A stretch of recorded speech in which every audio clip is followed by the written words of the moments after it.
I'm Sis from Comics, and we're here with SK to talk about his latest Kickstarter. And joining me is the amazing Lucas. Tell us a little bit about yourself, Lucas, because this is our first show.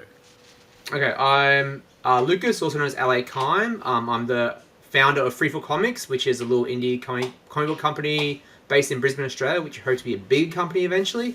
But yeah, we're here to support other indie creators because giving back is what we do. And as indie creators, like, it's good to give back and promote other people's work. And there's so many talented people out there that just need that platform to launch off. And if we're doing it together, we feel it's a better space to be in. So yeah, that's what brought us here. Awesome. So, Fantastic. SK, our first question for you is to tell us a little about yourself first. Just let the crowd who doesn't know you get to know you a little bit better. Oh, look, thanks for having me on. It's always great to be here. And I'm actually really excited. This is the first time, so I'm like the guinea pig. Yeah, you are. Thank you so much. Oh, look, I'm I love nerds, and we'll lead all into that. So I'm actually a Ringo nominated letterer. I letter a lot. So I work for a couple of publishers which I do lettering for. It's something which I find really interesting. And if you gave me 2 hours, I'm more than happy to talk your year off, show you examples. We might save that for another day if you like. Yep, But we'll save that for another day. it's definitely a passion of mine, and that's actually where it leads into with Wordsmith, which is actually one of my earlier titles. I have to freely say that it's actually one of my absolute favorites because Oh, it's one of the first couple of things when I first got into creating comics. It was one of the things I always wanted to do, and I did some other stuff first, mainly because I didn't know I was ready enough to give it the. I wasn't good enough to create it the way I wanted it. yep. And if you know, what a lot of creators will always say is you've got that image of the book in your head or the movie in your head, and sometimes the movie in your head is always going to be better than the movie on paper, the one you write down, the one you actually make. Yeah. um, you've got that perfect vision for it on your head. And by the way, my advice for a lot of those things is just write it down. It will never be the way you see in your head. It will never be perfect. It's better done than perfect.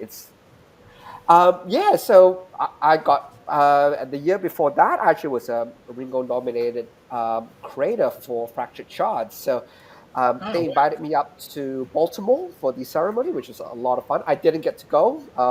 Long story short, didn't get to go. They tried to tempt me with cakes, so there was a full free dinner. You got fish cakes, and man, the guest list there was absolutely crazy. You could have met all these wonderful people. I couldn't get to go. Actually had a family vacation at the same time, so Yeah. I rather miss out on that than have my Mm. wife and family kill me. So I Yeah, took yeah. I took the family vacation. So no, but look, if I ever get nominated again, which I'm really awesomely happy to get nominated twice already. Um, Yeah. maybe I'll go again, but yeah. Uh, in terms of actual stuff that I like to write and stuff I do, look, I've got all types of genres, and I do write a lot of sci-fi.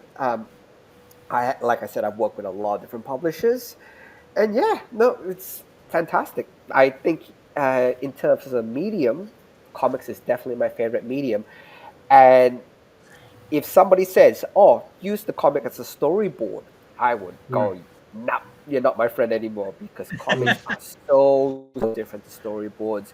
Yeah, There's so many things you can, if you don't understand the medium, in between the panels, page turns, you name it. If somebody just says, "Oh, it's just a storyboard," I'll go, "You have Yeah. no idea what you're talking about." So Yeah. it, as a medium, it's absolutely fantastic. It's got its own intricacies, and like I said, if that's something you want an hour for, I'm happy to actually dissect Yeah. all the little nitty gritty stuff that makes it part of the medium. Where Yeah. I love it. Anyway, Yeah. anything You else? you were speaking before about being ready. When did you know you were ready to yeah. create your first comic book and actually publish it?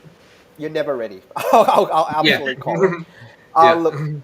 I can look. But back what at made some- you like? What made you say I'm doing this now? Like, what was your crossroads saying? It's either I do this or I don't do this. Like, I need to do it, sort of thing. It's When did that happen? okay. It's look. I've been writing bits and pieces and all the rest of it, and the best Yeah. time to do something is to do it right now. Yeah. And you're never ready in terms of anything creative, because if you keep saying wait until this point, you will never actually reach that point without doing. Um, I'll give you my lettering journey when I first started. My lettering when I first started was utter cringe. I look at some of the earlier works I've done, even some of the earlier published works I've done with lettering.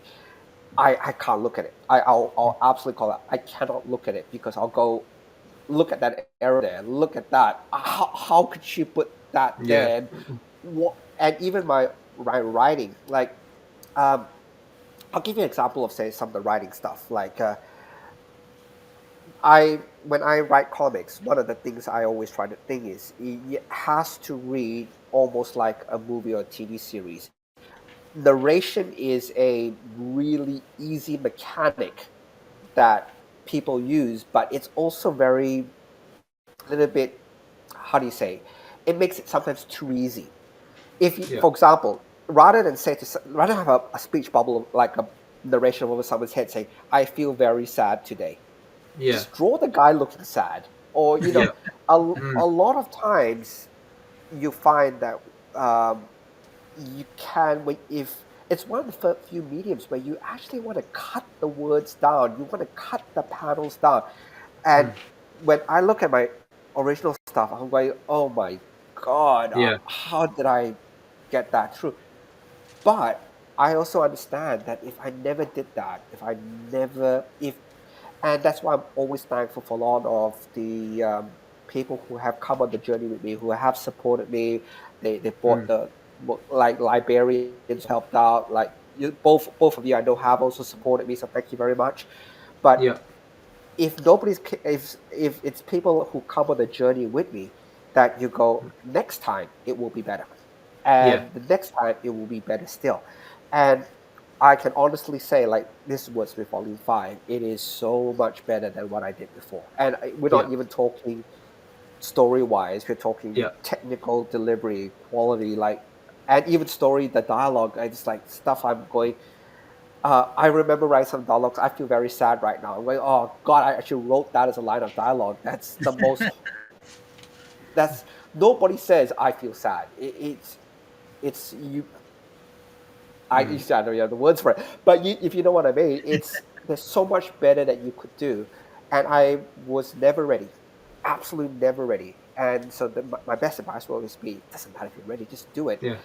And you need you need to get all the bad stories out of you anyway. You need to get all the dumb things. I'll call it. I've got so many bad ideas. I've got so much crap ideas which I've written down. And until you get rid of those, you can't find the Yeah. ones which are actually a lot better. Mm. And it's one of those things. If you never get rid of the bad, you can never improve. So it's Yeah. one of those things. It's almost cathartic, if I mispronounced that word. But you have to get rid of all your bad story ideas, or your bad lettering, or your bad art. I do bad drawing as well. You have to get rid of all that, because you'll only get better when you improve Mm. from it. And if you always say, "I'll wait until I'm better," you will never do it. You'll Yeah. absolutely never do it. So Yeah. So it's kind of like here I come, ready or not, sort of thing. It's like you're exactly, never ready, so just go for it. exactly, and Yeah. screw up. That I cannot emphasize that to enough Mm. people. Like, I think the old adage is fail often and fail fast. Mm. Yeah. If you're gonna fail, but don't get hung up on it. Like I Yeah. Learn said, if from it. I look back at myself old work, I try not to. I really try not to. The I do sometimes, but really try not to, because Mhm. if I look at it, I know it's not good enough, and I know Yeah. it's like, oh, I could have done better. Yeah. And I've got an old book of story ideas which I have. I look through it and I just cringe. I absolutely Yeah. Well, cringe. anyone that thinks they're going to succeed without failure isn't going to succeed.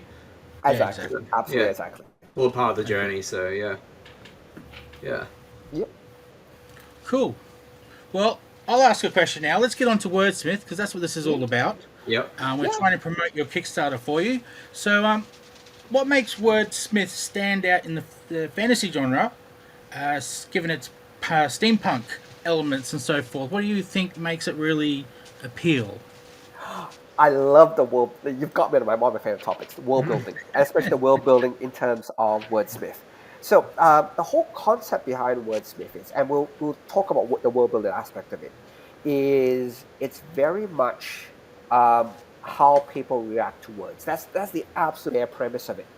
I always give the example of the word home. What's Yep. home to you? Is home a physical place? Is home family? Is home your friends? What makes it a home?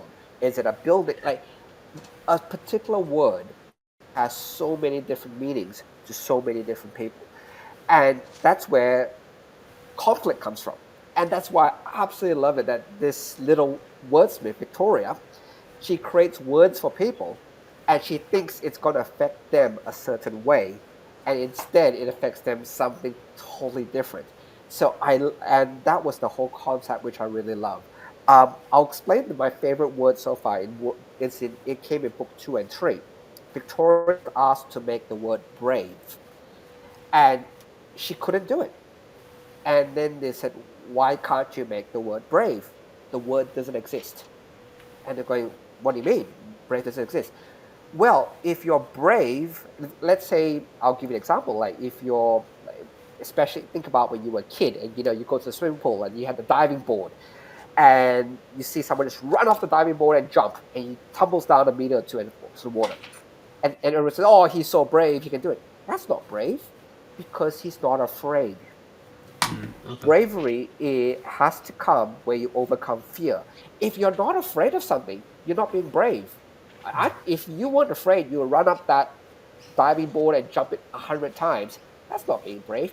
But the one little kid who can't jump off because they're so afraid, "Oh, I don't know what's going to happen," and still takes the leap, that kid's brave. So when she was arguing, making the word, when she was asked to make the word brave, she instead made the word fear. And she was trying to say, "Hey, there's no such word as brave. It's fear. And if you can overcome being afraid, overcome the word fear, then you're brave." That's I nice.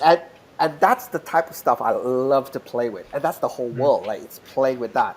Now, in terms of fantasy, man, I'm a big fan of Avatar: The Last Airbender and things like that. And the one aspect which I really always love is the little pets. I have to really admit, if you watch Avatar: The Last Airbender, you have Momo, you have Appa, which is if you ever watched the series, it's a giant flying bison, and all these really cool Mm. animals.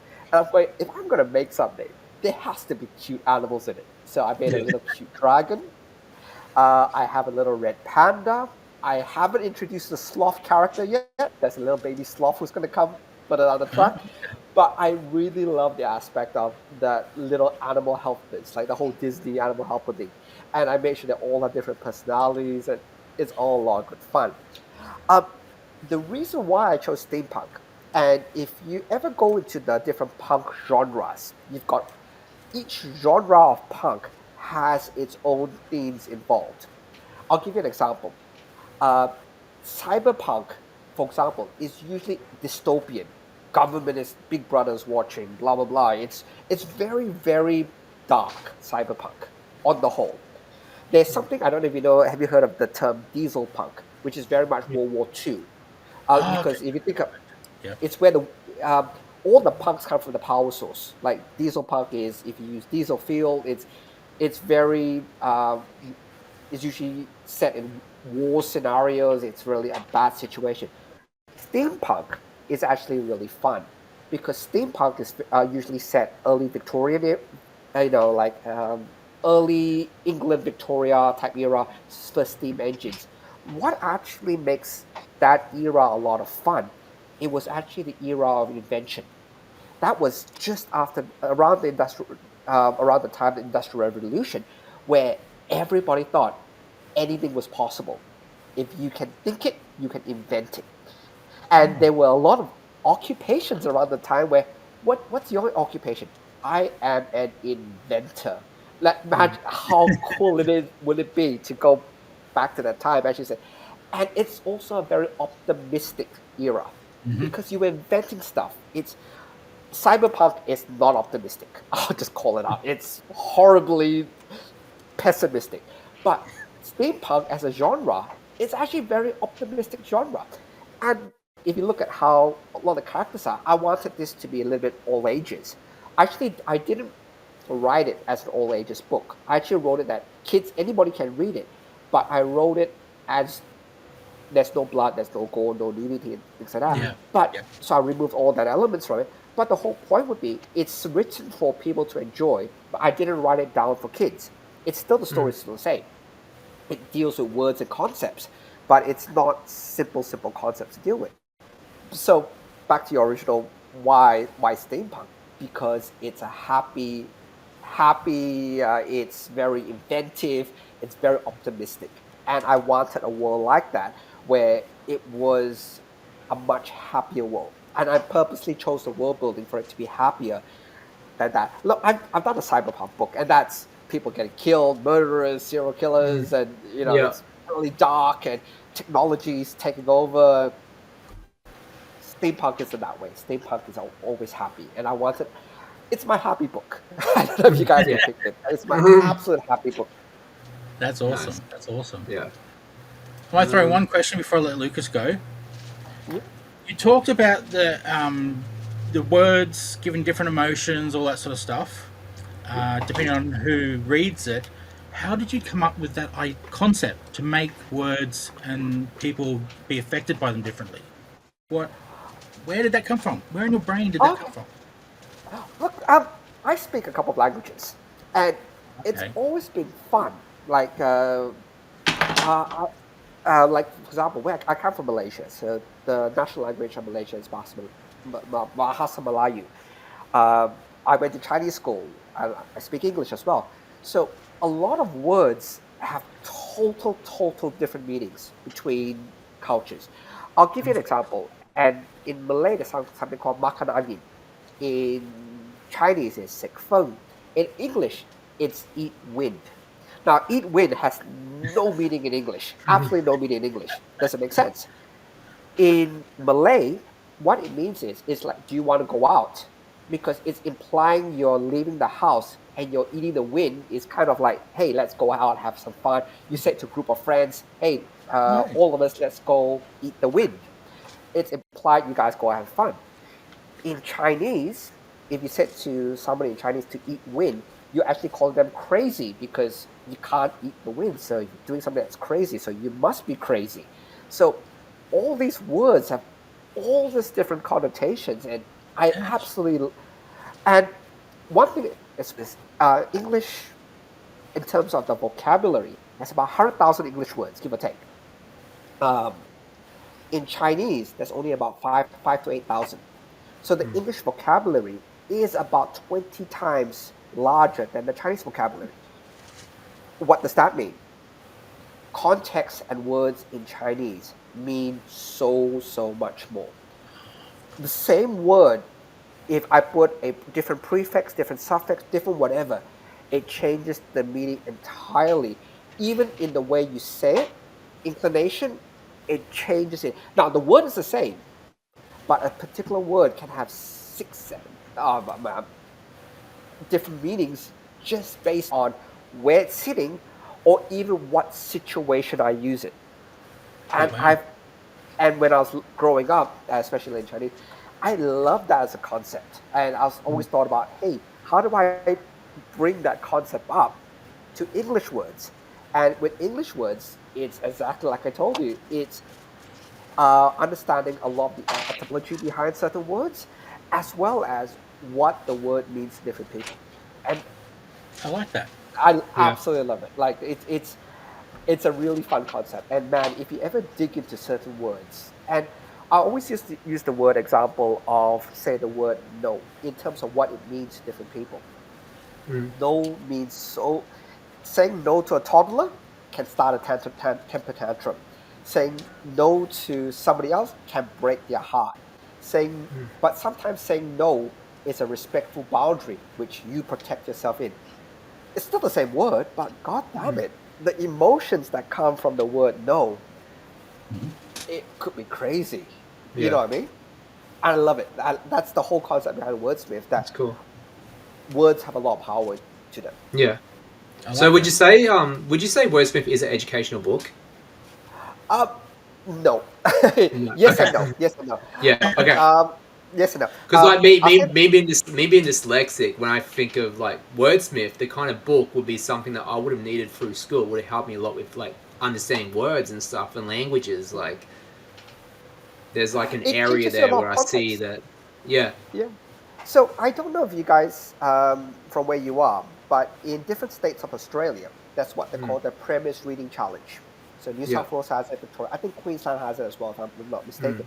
Basically, what it means is if you're in primary school, if you're year one, you have to read 20 books from an approved list of Mm. books they have to read. And you tick it off. If you pass it, they give you a certificate at the end of the year from the Premier. So Wordsmith Volume 1 and Volume 2 are both on the New South Wales Premier's Reading Challenge list. So Oh, nice. you can read it and tick off your books. It's also in, I think, last count, about 500 different school libraries, give or take. Yeah. And I did it as an educational thing because what I always find is if you write a story and you try to use it to educate, you tend not to write the best story. And the reason behind it is you have a split purpose. It's I'm writing it for education. Now, if you write a good story that just happens to be able to educate at the same time, Mm. that's what resonates because people actually enjoy reading the story and you kind of trick them into learning something new as well, Yeah. Yeah. or you Yeah. trick them into getting a different concept. Yeah. And like for example, when I did my HSC, and this is way, way, way back, Mm. there was three levels of English. Contemporary, general, and related English. Yeah. Related with your Shakespeare or whatever. But on the contemporary English, the English, you could do Star Wars as Yeah. your main text. Star Okay. Wars episode 4 Wow. was the main text. Now, Yeah. I guarantee you, George Lucas didn't write Star Wars to be critiqued and ripped Yeah. apart about Yeah. the hero's journey and stuff like that.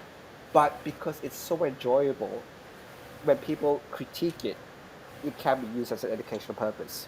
Yeah. So, and It's kind of like it's just hiding. It's kind of like hiding the vegetables in the gravy. that, You don't know. you said Yeah. that. Yeah. That It's would like, be- hey, I'm learning from this, but I don't know who I am. It's like, yeah, it's great. It's awesome. It's like, damn it, you're actually learning. Yeah. Give me the moment. Just in terms of say the learning aspect of it, it's like I do a lot of school workshops and stuff like that, and Yeah. they love it. It's a really easy thing to talk to, and one thing actually interesting that comes out of it is every volume has a particular word I use. I think Yeah. the first volume was dream, second one was brave, and the third one was fear. I try to pick a word that I explore. But what it also lets people do is it teaches context, which I think is something that's usually missed in terms of learning grammar or learning stories. A lot of times, it's very, very difficult to teach context. Sorry, and having a book that shows context in terms of the story, it's like, oh, that's what they mean because of that. He was sad, and he said that because he was sad. So those words, you have to take it in a context that this guy was sad when he said it. And I find a lot of teachers are able to convey that a lot better to kids, because sometimes if a kid says, how are you feeling? I'm feeling okay. That's not always going to be correct because that okay doesn't come with context. And I think that's what the feedback I tend to get. They try to use kids to understand context a lot better, because most kids will go, "Oh, I asked my friend, he was okay. He said okay. Nothing's wrong." It could be everything is wrong, but you just need to understand what's behind the word okay, like what's behind the word no. Yeah. Well. Okay. Volume 5 wraps up the family saga. Without spoilers, how does it tie together the journey from Volume 1? So what I've done is, and this is where there's a conscious decision for this. I like this. I actually wrote Wordsmith in my head in terms of the story outlines. In terms of, um, if you guys ever watched TV shows like The Mentalist, or you watch TV shows like what was the other one, um, Fugitive, and all those type of TV shows, where or even X Files, for example. And I know a lot like X Files. You have every issue deals with almost the word of the week, where you can when you read it, you can actually get the story as it is. Now there are overarching plots that go across all the volumes. There is a potential war brewing. There's characters who have changed over time, all the rest of it. But anybody can jump in at any point, and if you read each issue by itself, it's still a complete story. And I actually made it a point to do that. Now, there's going to be almost a season finale for Wordsmith that's going to come up. I actually estimate the season finale at about volume 7 or 8, where you can't just watch the season finale and expect, because I'll be tying up all loose ends in it. But up until the season finale, every episode can be read by itself or watched by itself, if you will, without context of the other volumes. I use the word again. But if you have context, oh man, you're in for a ride, because you'll start to see all the little. I drop plot seeds basically all throughout the volumes that I'm hoping to actually cash in it, if you will, right at the end when I do the season 1 finale, and Nice. I'm so excited to do it. So that's how I wrote it. I wrote it as each individual episodes, but there is an overarching theme with a season finale at the end, like X Files. So Sparky is Victoria's loyal companion. Sorry. Can you share your favorite moment between them from the whole series? There is Sparky actually starts as the egg, and it's actually shown. So there is a flashback to where Victoria actually gets Sparky for the first time, and I'll spoil a little bit, but it's not going to spoil the entire arc, because if you read it, you see the story. Basically, Victoria does something inadvertently, and she hurts her best friend when she was a kid. She says something she didn't mean it that way, but the best friend misheard it in the way she wants to hear it, and basically he stopped being her best friend. And at that moment, she's down in the dumps, and that's where she gets given her first pet, which is Sparky as an egg. And what you find is when she's learning to become a wordsmith, because in the world of wordsmith as well, just to give you a bit more background, everybody does apprentices. Everybody's an apprentice. So when she starts apprenticeship with Sparky, there's one scene which I love, and actually, if you want, I'll bring up that one scene, because there's one point where Victoria doesn't do a good job, and so her teacher doesn't give her a cookie.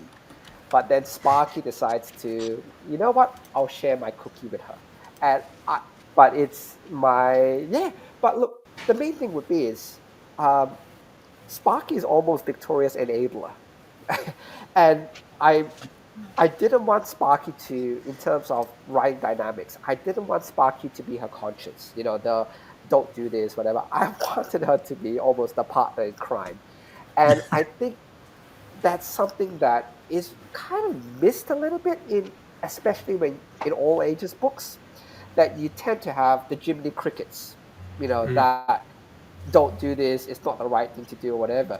But man, how can you remember the last kids book, movie, or whatever, when you had the enabler, the one who goes, you know what the hell, and I think that's missed. I really think that's missed. That as a character trope, it's a really fun character trope, and nobody seems to want that in kids anymore. And I think that's the biggest shame, because I think so. It's a character that makes the character take the risks and to step outside their comfort zone and do different things. Yeah. Correct. Yeah. And the only way to go on that journey is if you have that someone who takes you there and learns new things with them and stuff. So correct. And this is the thing is, I think that's an absolute mistrope, because nowadays you find most of the tropes tends to be the conscience, the voice of reason. Let's get wacky adventures going. Forget the voice of reason. Let's absolutely stuff it up. Yeah. And that's why I do like that. And that's kind of a little bit what Sparky is, but the other thing is Sparky is fiercely loyal to Victoria, and Yeah. Sparky is also, in character-wise, he has his own different traits and that, which I absolutely love. Yeah. The series is in over 500 libraries and 200 schools. How does knowing younger readers enjoy Wordsmith influence your writing? Uh, in terms of influence the writing, Yeah. not really too much because, like I said earlier, I don't try to make it the educational for the sake of teaching. I want to Yeah. tell a good story that just may happen to resonate with whoever reads it. Look, I have to admit, I do have a guilty pleasure. I do stalk libraries in terms of their websites. So and you guys know I do that. Yeah. I'm sorry, not sorry. Hashtag. I do check every once in a while to see whether a book is out on loan. I don't even know. Nearly every library has an online catalog, which means you can check whether someone's borrowed or not borrowed it. I do check, and whenever I see it out on loan, it does really make me happy because you get the sense that hey, someone's actually reading or borrowing it and they're enjoying it. Uh, I do really like feedback, and I know a lot of people do send feedback back to me, which I really do appreciate. And to tell you the truth, I don't, and I had some bad feedback as well, and it's come true. And for example, Volume One doesn't have a happy ending. There's actually a husband and wife in Volume One, and they split up at the end of it. And one teacher actually wrote to me and says, "Oh, kids can't read this. You know, it will distress them, all the rest of it." And I fair enough. I said, "Look, totally get it. Glad, thank you for reading it. Thank you for appreciating it."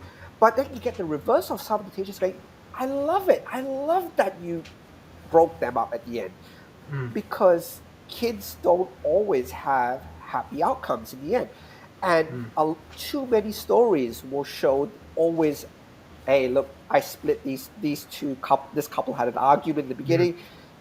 At the end of the story, they make reconcile and they come back together." Yeah. I didn't do that because in life, not everybody is It's- always going to work out that way, Mm. and so you're never you're never going to please everybody. Mm. But at least I want to make sure that I'm happy with it, so I Yeah. please myself. And what I always just hope for is come on the ride with me, come on the journey, and enjoy it because there are many things that you think you don't like, which is fair enough. But I just hope it challenges you a little bit to go. You know what? I'm glad that wasn't a happy ending because maybe something else is. Because sometimes, and a happy ending won't lead on to growth. And I, the usual stat: 50% of Australia of kids are divorced in Australia. About half marriages fail.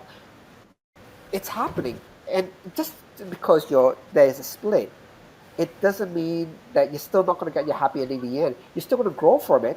And I've got friends who are from split homes. That's fine because if both parents will work towards it, it still works. And so having everything always perfect, rosy colored, absolutely, Yeah. it stops people from growing. And back Yeah. to one of the original questions that you had before, that's why I say just do it. Because if you don't just do stuff and you wait for it to be perfect, you're never going to grow and it's never going to happen. Yeah. Yep. I agree. Cool. Well, and ask you, what is one scene in Volume 5 you're most excited for fans to see without spoiling the story? Oh man, um, I actually have spoiled it a little bit because it's actually on the on the campaign page. Oh, But okay. so I'm actually happy to spoil this one because it is one of my absolute favorite scenes, and I'm hoping this works. There we go. Oh, I never Uh, did that. yeah, if you can make it, can you make it full screen? Or I should be able to. I I've can never zoom seen in. it do this before. That's okay. I can zoom in. I can zoom in because Okay. I'm happy to, and Why is it I doing that? and I'll tell you why I really like this. This is the first couple of pages, I love that and page. I've shared this already. So number one, I absolutely love this because it And this is one of the tricks you can do in comics, in paneling, which you can't do with a movie, you can't do with anything else. It basically shows that these two characters are flying the plane, it implies all that. And having them at different angles, it also implies you're doing all the tricks. So I absolutely love this page. And so this is one of my favorite scenes. And yeah, actually comes from the page, and and so the next page is they're flying in. But my favorite piece of what's happening is this. They've landed on the page, and they're talking, but in this scene, if you can, I'll quote some of the dialogue. Now I've found how to boost it. Sorry. Fantastic. So in this page, it's saying something without saying something, and that's why I'm really happy with this. Is this guy's Boris, and this is Natasha. And Boris, if you can read it, he's actually really interested in Natasha. Natasha has no idea. She has no idea. So he's trying to say, you fly, and by the way, they're Russian. So you've got to imagine this with a little bit of a Russian accent when they're talking. Oh, okay, yep. So I actually based this. So you fly fast, Ja. He's slow, Ja. What do you see in him? So, and he's trying to say, well, I fly fast, so, maybe you should be interested in me. Like, he's trying to say it, and I can be kind of sweet. But she misreads it totally. It's like, oh, I know what you're saying. I can set you up with somebody. But it's totally not what he wants. And then she's like, oh, don't get shy. You have to be brave and confident. And I will show you and I love this page because it's, if you've ever had unrequited love, this is the panel that will break your heart. I'll love to play matchmaker for you. I'll do this. You're like family to me, like my brother. Ooh. Oh. Ouch. I absolutely love this. That's one of my absolute favorite pages because, and I'll stop sharing for a second because I'll explain why, how I've improved basically. Because in the past, you might want to stop the share panel and bring me back on. Oh, sorry, I picked on the wrong thing. I'm back because in the past, it looked to be really fair. And initial draft would have been along the lines of, oh, I really like you, maybe we could go out and stuff like that. It would have been something like that. But that's not how people talk. And that's where I say my writing, in terms of subtlety, has improved, that I can tell a story without having to beat you over the head with the said story. Like you saw in those contexts, she misreads the context, but as the audience reading it, you still feel the pain of, you're like a baby brother to me. And you still feel that absolute pain of it for the character without him having to say, oh, God, Yeah. You already know. The heart's been ripped out. But that's kind of where that's exactly. And that's also where, by the way, the other thing I've also really learned in terms of writing words before the rest of it is I like to take different perspectives of the word. So that's one perspective of the word family. Yes, true. So if you read the entire words, there'll be multiple perspectives of how the word family affects. So it's not just okay, I open the box, I see the word, that's how I react. When you write a good story, and this thing I've learned, it needs to be very thematic. That theme carries through all the different characters, and different characters see the word family in different ways. Okay. So in this case, Boris hates to be family because he doesn't want to be family. He doesn't want to be the baby brother. No, he does not. In terms of context, that's where I think. Look, I'm really oversimplifying it, but I really hope you guys read it because it's something which I've had an absolute pleasure putting it all together. Yeah, sounds awesome. And I'm gonna, if you've got time, I'm gonna ask you another question. Yeah, sure. Are there any hidden details or Easter eggs for people reading 5 who've read 1 through 4 that they should watch for? My favorite thing I always do is there are a lot of cameos. Now, to be fair, I would say, look, I'm trying to raise some money as well. You can actually pay to be a cameo in it. But I also cameo a lot of people who uh, are friends and family and things like that. So people Oh, who cool. do support it will go. I always have this one joke. If you see somebody in any of my graphic novels and you go, wait, she's pretty cute or he's pretty cute, please do reach out to me because said person might be a real person. My funniest I one I've like ever that. had, I my like funniest one I've ever had, getting a the friend of mine matchmaker. go, exactly. A friend of mine, it didn't work out by the way, but I had a friend who goes, oh my God, that character, she's gorgeous. I'm going, would you like to meet her? I'm going, he goes, what do you mean? I say, yeah, well, this is a real person. Like I based it off this person's looks. She's real. Never set it up. I never did anymore. But Oh. that's the So one thing. matchmaker So you are. I'm a horrible matchmaker.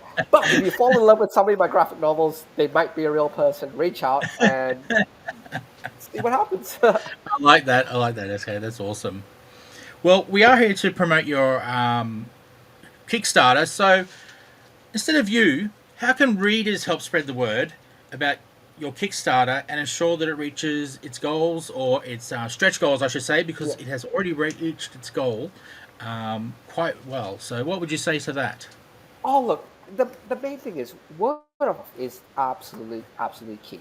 Like, tell your friends, share the link around, tag me in anything. I would absolutely love it because the one thing we want to do is, um, if you probably guys do notice, the digital tiers are the most backed tiers by far. We're talking about more than 50% of people who back my project are digital. Oh, I wow. love it because it means people who back it want to read it, if you know what Yeah. I mean. And look, people who back physical, I love you as well, but I know you want to collect, and I'm all for that as well. I'm a hoarder as well, both physically and digitally. But the main Don't put thing the with me camera that is way. oh, you should see this books behind me. But the main thing would be is just tell your friend, share the link around, if especially if it excites you or the concept works for you. Links in the below. Click on the link. Yeah. Do check it out. And even if you can't support it this time, share it around like that. I really appreciate that, and it's always fantastic when word gets around about it.